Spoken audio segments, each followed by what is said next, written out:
জয় বাবা, জয় বাবা, জয় ব্রহ্মা মহেশ্বর, জয় জয়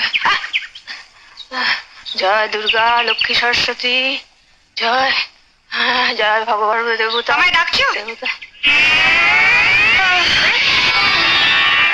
তুমি কি গো, সকালে উঠে একটু ঠাকুর দেবতার নাম করছি, তুমি আমার ঝাঁটা দেখালে?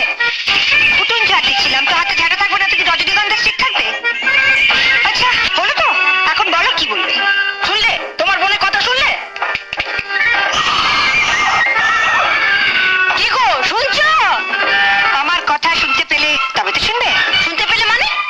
মানে 10 বছর আগে যখন তুমি এ বাড়ির বউ হয়ে আসনি, তখন দাদা আমাদের সবার কথা স্পষ্ট ভাবে শুনতে পেল। তারপরে এই 10 বছর ধরে তুমি দাদাকে এসা মন্ত্র ঢেলেছো যে তোমার সব মন্ত্রগুলো জমাট বেঁধে গিয়ে দাদার কান দুটো জ্যাম হয়ে গেছে।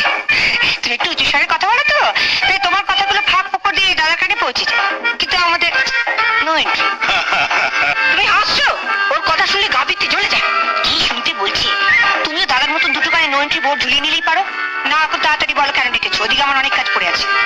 আগে মশারি তুলে বিছানাপত্র ঝেড়ে তারপর ঘর ঝাড় দিয়ে তারপর আমার জন্য 1 কাপ গরম চা, একটু আদা দিস।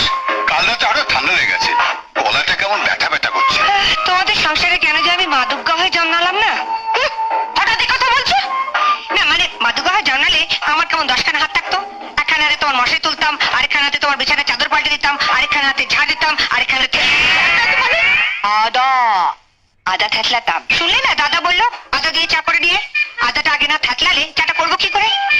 যাই এক এক করে কাজগুলো সারি, ওদিকে আমার এক দাদা কাজ পড়ে আছে। তো আগে থ্যাতলাবো না ঝাঁটাবো? ঝাঁটাবে মানে? মানে আগে উঠোতে ঝাঁটিয়ে দেবো না দাদার জন্য আদা থ্যাতলে চা করে আনবো? তোমার যা ইচ্ছে তাই করো। হয়েছে একখানা। আরে বরঞ্চ ঝাঁটাই। তুমি আমার উপর যা রেগে আছো, সব কাজ ফেলে দাদার জন্য আদা থেতলে চা করে আনলে তুমি আমার ভালো মানুষ দাদাটাকেই থেতলে দেবে।